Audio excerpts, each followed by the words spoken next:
ইসলামী ব্যাংকে 12 বছরের চুক্তি হিসেবে টাকা রাখলে এতে যদি মুনাফা হিসেবে টাকা দেয়, সে টাকা কি আমি নিতে পারবো?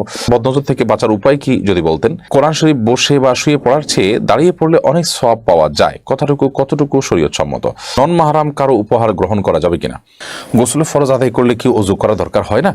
আমাদের সমাজে অনেক মানুষ বলেন যে গোসলের ফরজ আদায় করলে নাকি ওযু করা লাগে না। জুলুমকারীর খারাপ ব্যক্তির মৃত্যুর খবর শুনে খুশি হওয়া বা আলহামদুলিল্লাহ বলা যাবে কি না? কালো ছাড়া ভিন্ন রঙের বোরকা পড়লে কি গুনাহ হবে? নামাজরত ব্যক্তির কতটুকু সামনে দিয়ে মানুষ চলাচল করতে পারবে? পুরুষের জন্য বড় চুল বেঁধে রাখা জায়েজ আছে? হোমিও ওষুধ খাওয়া কি জায়েজ? প্রসবের পর পবিত্র হওয়ার সুন্নাহসম্মত পদ্ধতি কি? প্রসবের সিটা গায়ে বা কাপড়ে লাগলে করণীয় কি? বিলম্ব না করে চলুন আপনাদের প্রশ্নের উত্তর দেওয়ার পালায়। নাকিব খান আপনি লিখেছেন, প্রসবের পর পবিত্র হওয়ার সুন্নাহসম্মত পদ্ধতি কি? প্রসবের সিটা গায়ে বা কাপড়ে লাগলে করণীয় কি?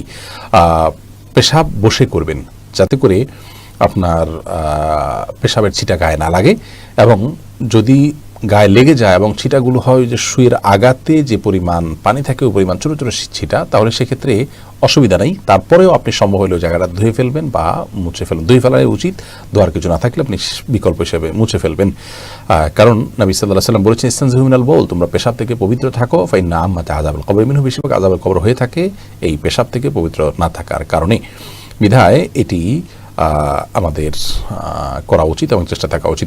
মাসুম আপনি ইন্ডিয়া থেকে প্রশ্ন করেছেন, হোমিও ওষুধ খাওয়া কি জায়েজ? হোমিওপ্যাথিক ওষুধ খাওয়া জায়েজ আছে। এখানে যে অ্যালকোহলের কথা বলা হয়ে থাকে, প্রথমত এটি বাষ্প হয়ে যায়, আর দ্বিতীয়ত এটি সেবনের ফলে যে মানুষের ভিতরে মাতলামি বা নেশা তৈরি হবে সেটা সেরকমও নয়। বিশুদ্ধ মত অনুযায়ী হোমিওপ্যাথির ওষুধ এটি সেবন করা জায়েজ আছে। এরপর মোহাম্মদ নাইম উজ্জামান আপনি লিখেছেন, পুরুষের জন্য বড় চুল বেঁধে রাখা জায়েজ আছে? পুরুষের চুল যদি অনেক বড় হয় তাহলে সেটা তো সুন্নাহ বিরোধী কাজ। পুরুষের চুল তো এত বড় হওয়ার কথা নয়, যত বড় হলে তাকে বেঁধে রাখতে হয়। বাকি জুম্মা লিম্মা অফরা, কাঁধ পর্যন্ত যে চুল রাখা যায় তিনভাবে, কান বা কাঁধ পর্যন্ত বা মাঝামাঝি পর্যন্ত, সেই চুল যদি বেঁধে সেই চুল যদি বেঁধে রাখতে হয়, বেঁধে রাখলে গুনাহ হবে না। আতিকুল ইসলাম লিখেছেন, নামাজরত ব্যক্তির কতটুকু সামনে দিয়ে মানুষ চলাচল করতে পারবে? নামাজি ব্যক্তির দৃষ্টির যে সীমানা, এটার বাইরে দিয়ে তিনি চলতে পারবেন। সাধারণত সুন্নাহসম্মত পদ্ধতিতে সালাত আদায় করলে সিজদার সীমানার দিকে তাকালে সিজদার পাশাপাশি আর সামান্য একটু জায়গা তার দৃষ্টি এড়িয়েতে থাকে, তার বাইরে দিয়ে তিনি চলতে পারবেন। আফরোজা ইসলাম লিখেছেন, কালো ছাড়া ভিন্ন রঙের বোরকা পরলে কি গুনাহ হবে? না, গুনাহ হবে না। আপনি এমন বোরকা পরবেন বা এমন পোশাক পরবেন যেই পোশাক অন্য পরপুরুষের দৃষ্টিকে আপনার দিকে খুব বেশি আকৃষ্ট না করে, খুব বেশি চাকচিক্যপূর্ণ না হয়, এরকম পোশাক পরবেন। সেটা কালো হওয়াটা এখন আবশ্যক নয়, তবে খুব বেশি সেটা আপনার আকর্ষণীয় এবং খুব বেশি অন্যের দৃষ্টিকে কাটতে পারে এরকম যেন না হয়, সেদিকটা খেয়াল করবেন। সাদা হতে পারে, কালো ছাড়া অন্য কোনো সাধারণ যে কালারগুলো আছে যেগুলো খুব বেশি অন্যের দৃষ্টিকে আকৃষ্ট করে এমন না, এরকম কালার হতে পারে। সাইদা এলিজা সুলতানা লিখেছেন, কোনো জুলুমকারীর খারাপ ব্যক্তির মৃত্যুর খবর শুনে খুশি হওয়া বা আলহামদুলিল্লাহ বলা যাবে কি না? জুলুমকারী ব্যক্তি বা খারাপ ব্যক্তি, তার থেকে মানুষ মুক্তি পেয়েছে, এরকম হলে মানুষ যে মুক্তি পেয়েছে এই বিবেচনায় আলহামদুলিল্লাহ বলা যেতে পারে, শুকরিয়া আদায় করা যেতে পারে। চৌধুরী অপি আপনি লিখেছেন, গোসলের ফরজ আদায় করলে কি ওযু করা দরকার হয় না? আমাদের সমাজে অনেক মানুষ বলেন যে গোসলের ফরজ আদায় করলে নাকি ওযু করা লাগে না, কিন্তু আমি দুটোই করি। সুন্নাহসম্মত গোসল যদি করেন তাহলে আলাদা কোনো ওযু করার কোনো প্রয়োজন নেই। গোসলের ফরজ আদায় করলে ওযু লাগে না, ব্যাপারটা সেরকম না। সুন্নাহসম্মত গোসল হলে আর ওযুর প্রয়োজন নেই। সুন্নাহসম্মত ফরজ গোসল কিভাবে? গোসলের শুরুতে আপনার শরীর কিংবা কাপড়ে কোনো নাপাক থাকলে সেটা ধুয়ে ফেলে, এরপরে 2 হাতের কবজি ধুয়ে, তারপরে কুলি নাকের পানি করে, মুখ ধুয়ে, 2 হাতের কনুই পর্যন্ত 3 বার ধুয়ে, মাথা মাসাই করে, এরপরে পুরো শরীর ধৌত করে শেষে পাও দিয়ে বের হয়ে আসছেন। এটা হলো সুন্নাহসম্মত গোসল। অর্থাৎ যার শুরুতে ওযু আছে এরপর গোসল আছে, তাহলে সেক্ষেত্রে একসাথে ওযু এবং গোসল দুইটাই হয়ে গেল। আলাদা করে পরে আর ওযু করার কোনো প্রয়োজন নেই। এটি হলো সুন্নাহসম্মত গোসল। এভাবে গোসল করলে সেই গোসলটির কারণে আমরা সওয়াব লাভ করব, যেহেতু একটি সুন্নাহ আমরা আমল করেছি।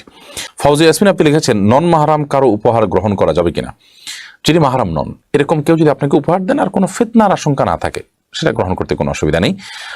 কিন্তু উপহার এর মাধ্যমে যদি ফিতনার দুয়ার উন্মুক্ত হতে পারে এরকমটি মনে হয়, হারামের দিকে আপনারা যেতে পারেন, হারাম সম্পর্ক বিল্ড আপ হতে পারে, তৈরি হতে পারে, তাহলে সেক্ষেত্রে সেটি করা মোটেও জায়েজ হবে না। এরপরে সুমাইয়া মজুমদার লিখেছেন, কোরআন শরীফ বসে বা শুয়ে পড়ার চেয়ে দাঁড়িয়ে পড়লে অনেক সওয়াব পাওয়া যায়, কতটুকু শরীয়ত সম্মত? কোরআনে কারীম দাঁড়িয়ে পড়লে বেশি সওয়াব পাওয়া যায় এরকম কোনো কথা কোরআন বা সুন্নাহ কোথাও আছে বলে আমার জানা নেই। তবে হ্যাঁ, সালাতে যখন আমরা কোরআন তেলাওয়াত করবো সেটা অবশ্যই দাঁড়িয়ে তেলাওয়াত করব, সেটি ইসলাম আমাদেরকে নির্দেশ করেছে। তবে এর বাইরে আপনার সর্বাবস্থায় বসে পড়ার চাইতেও দাঁড়িয়ে পড়া উত্তম এমন কোনো কথা কোন থেকে কোথাও বর্ণিত হয়েছিল আমার জানা নেই। কে এখন লিখেছেন বদনজর থেকে বাঁচার উপায় কি যদি বলতেন। বদনজর থেকে বাঁচার উপায় হলো যার বদনজর হতে পারে তার নজর যথাসম্ভব এড়িয়ে চলা এবং এরকম জায়গায় যথাসম্ভব না যাওয়া, যে জায়গাগুলোতে আপনি বদনজরের মুখোমুখি হবেন। যদি একান্ত কারো বদনজর লেগে যায় তাহলে সেক্ষেত্রে যার বদনজর লেগেছে তার হাত মুখ ধোয়া পানি কিংবা হাত ছুবানো পানি কিংবা উজু করা পানি এগুলো নিয়ে যদি বদনজর যার প্রতি লেগেছে তার শরীর ধৌত করা হয় তাহলে সেক্ষেত্রে সেটা তার মাধ্যমে বদনজর কেটে যায়। এমনি মনির লিখেছেন বড় হয়ে কে কোন পেশায় যাবে সেটা কি আল্লাহ তাআলার পক্ষ থেকে ফিক্সড করা থাকে? আল্লাহ তাআলার কাছে সবকিছুই ফিক্সড। আল্লাহ জানেন না এমন কিছু নেই। আমরা কে কোথায় যাব, কি কামাবো না কামাবো সব আল্লাহ তাআলা জানেন। আল্লাহর ইলমে সবকিছুই আছে আগে থেকে। আল্লাহ তাআলার কাছে অজানা বলতে কোনো কিছুই নেই। অতএব অযৌক্তিক একটি কথা, কারণ আল্লাহ তাআলা কি লিখেছেন সেটা আমি জানি না। যদি নিশ্চিত হতাম তাহলে সেক্ষেত্রে আমি বসে থাকতাম। যদি আমি জানি না, অতএব আমার চেষ্টা আমাকে অব্যাহত রাখতে হবে, আমার চেষ্টার বিনিময় আমাকে দেওয়া হবে। আমি কি অর্জন করতে পারলাম না পারলাম তার চেয়ে বড় কথা হলো আমি কি চেষ্টা করলাম। আমি ভালো কিছুর জন্য চেষ্টা করেছি, আল্লাহ তাআলার কাছে তার জন্য আজর এবং বিনিময় লাভ করা যাবে ইনশাআল্লাহ তাআলা। জাকির হোসেন আপনি লিখেছেন বিশ্বের বর্তমান পরিস্থিতি অনুযায়ী কোন কাজগুলো সবচেয়ে বেশি করলে আমাদের ঈমানকে রক্ষা করবার জন্য, যে ষড়যন্ত্রগুলো আছে, যে ঈমান বিধ্বংসী আয়োজনগুলো আছে, সেগুলোর উপরে আমাদেরকে ওয়াকিফাল হতে হবে এবং সচেতন হতে হবে, সতর্ক হতে হবে। কি কি চ্যালেঞ্জগুলো আছে সেগুলো আমাদের জানতে হবে এবং সেগুলো থেকে বাঁচার জন্য বিশেষ করে যে ধোঁয়াশাগুলো তৈরি হয় সেগুলোর কি রিপ্লাই আছে সেগুলো জানার চেষ্টা করতে হবে, সেই উত্তরগুলো রপ্ত করতে হবে। সেই সাথে আল্লাহ তাআলার কাছে পানা চাইতে হবে খুব বেশি। আল্লাহুম্মা ইন্নী আউযু বিকা মিনাল ফিতানি মা যাহারা মিনহা ওয়া মা বাতান। আল্লাহ প্রকাশ্য সকল প্রকার ফিতনা থেকে আপনার কাছে পানা চাই, এমন দোয়া করতে হবে। দোয়া মাসুরার মধ্যে অর্থাৎ আমাদের শেষ বৈঠকে শেষে সালাম ফেরানোর আগ মুহূর্তে নবী করিম সাল্লাল্লাহু আলাইহি ওয়াসাল্লামের একটি দোয়া আছে, সেটি আমরা পাঠ করতে পারি। আল্লাহুম্মা ইন্নী আউযু বিকা মিন আযাবিল কবর ওয়া আউযু বিকা মিন আযাবিন নার ওয়া আউযু বিকা মিন ফিতনাতিল মাহইয়া ওয়াল মামাত ওয়া আউযু বিকা মিন শাররি ফিতনাতিল মাসিহিদ দাজ্জাল। আল্লাহ আপনার কাছে পানা চাই জীবন এবং মরণের ফিতনা থেকে। বেঁচে থাকতে যত ফিতনা আছে এগুলো থেকে আমরা পানা চাই। সেই মর্মে আপনি যখন বেশি বেশি দোয়া করবেন আল্লাহ তাআলা ইনশাআল্লাহ আমাদেরকে হেফাজত রাখবেন।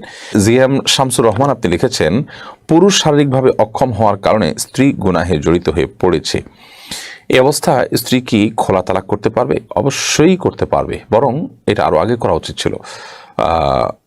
পুরুষ যদি শারীরিকভাবে অক্ষম হয়ে থাকে তাহলে স্ত্রীর উচিত ছিল পুরুষকে সুস্থ হতে সহযোগিতা করা।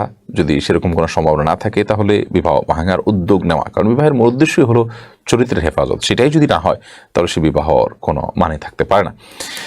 যাই হোক, এরকম পরিস্থিতিতে খোলা তালাকের উদ্যোগ তিনি নিতে পারেন, বিবাহ বিচ্ছেদের উদ্যোগ তিনি নিতে পারেন যদি স্বামীর সে সমস্যা সমাধানযোগ্য না হয়। আপনি হাসান চৌধুরী আপনি লিখেছেন আমি নামাজ পড়ি কিন্তু শয়তান আমাকে অতিরিক্ত খারাপ স্বপ্ন দেখায়, এ ব্যাপারে আমাকে কিছু পরামর্শ দিন। আপনি নামাজ পড়েন, শয়তান আপনাকে খারাপ স্বপ্ন দেখায়, খারাপ স্বপ্ন লিখলে করণীয় কি? এই বিষয়ে আমাদের একটা ভিডিও আছে, দেখে নেবেন। সংক্ষেপে আমরা বলছি, আপনি যদি খারাপ স্বপ্ন দেখার পর ঘুম ভেঙে যায় তাহলে বাম দিকে 3 বার থুতু ফেলবেন। সে থুতুটা হবে আলতোভাবে, জাস্ট ওই যে আমরা শুয়ের আগে যে পানি থাকে এরকম পরিমাণে থুতু আপনি বামে ফেলবেন 3 বার এবং আমানতু বিল্লাহি ওয়া রাসূলি এরকম আপনি দোয়া পড়বেন। এবং যদি সম্ভব হয় উঠে ওযু করে 2 রাকাত নামাজ পড়বেন এবং যে কাজে থাকেন সে কাজ পরিবর্তন করে ফেলবেন। এই কাজগুলো হলো মোটামুটি আপনার আমার করণীয় যদি দুঃস্বপ্ন দেখি আমরা তখন। মাজুল ইসলাম আপনি লিখেছেন কর্জে হাসানা না পেলে নিরুপায় হয়ে কারো কাছ থেকে সুদ ঋণ আনা যাবে? নিরুপায়ের অর্থটা কি? নিরুপায়ের মানে যদি এমন হয় যে তিনি কর্জে এই ঋণটা না নিলে, সুদের ঋণটা না নিলে তিনি মারা যাবেন, এরকম পর্যায়ে হলে তার জন্য জায়েজ আছে। কিন্তু এরকম পর্যায়ে আপনার সৃষ্টি সচরাচর হয় না। সচরাচর আমরা নিরুপায় বলতে মনে করি যে আমার বিদেশ যেতে হবে, আমি পাচ্ছি না কারোর কাছ থেকে লোন, তাই বাধ্য হয়ে আমি এটা নিচ্ছি, জমি কিনতে হবে চাকরির জন্য। এটা তো আসলে নিরুপায় না। আপনি এটা ছাড়া আরও উপায় আপনার কাছে আছে, আপনি বিদেশ না গেলেও আপনি মরে যাবেন না। হ্যাঁ, আপনি একটু ভালোভাবে চলতে গিয়ে আপনি এই সমস্ত পথগুলো বাছাই করে নিচ্ছেন, এটাকে নিরুপায় বলে না। এটা হলো আপনার একটা অপশন, এর চাইতে হয়তো তুলনামূলকভাবে মন্দ অপশন আপনার কাছে আছে, সেটা গ্রহণ করবেন হারাম থেকে বাঁচার জন্য। বিধায় এটা নিরুপায় নয়। নাজমা খান আপনি লিখেছেন ইসলামী ব্যাংকে 12 বছরের চুক্তি হিসেবে টাকা রাখলে এতে যদি মুনাফা হিসেবে টাকা দেয় সে টাকা কি আমি নিতে পারবো? ইসলামী ব্যাংকগুলোর থেকে যে মুনাফা দেওয়া হয় সেটিকে আমরা বলি সন্দেহজনক। একজন মুসলমান সেটাকে অ্যাভয়েড করতে পারলে সেটা হবে তাকওয়ার দাবি। যদি আপনি অ্যাভয়েড করতে না পারেন, বিশেষ করে নিরুপায় ব্যক্তি যার আর কোনো ইনকাম সোর্স নেই এবং নিরুপায়, তিনি কোথাও ইনভেস্ট করার মতো বিশ্বস্ত কোনো জায়গাও তার হাতে নেই, বাধ্য হয়ে তিনি এখান থেকে যে লাভ পাচ্ছেন ব্যবসার প্রফিট হিসাবে সেটা খাচ্ছেন, তার জন্য এটি জায়েজ হতে পারে নিরুপায় ব্যক্তি হিসাবে। বাট সাধারণ অবস্থাতে আমরা বলি এটাকে অ্যাভয়েড করতে পারলে সেটা তাকওয়ার দাবি। তবে অবশ্যই সুদী ব্যাংকগুলোর বিপরীতে ইসলামী ব্যাংকিংকে এবং সুদকে হারাম ঘোষণা দেওয়ার কারণে এই ব্যাংকিংকে আপনাকে অ্যাপ্রিসিয়েট করতে এবং এইটার সাথে লেনদেন করার আপনার সর্বোচ্চ চেষ্টা থাকতে হবে।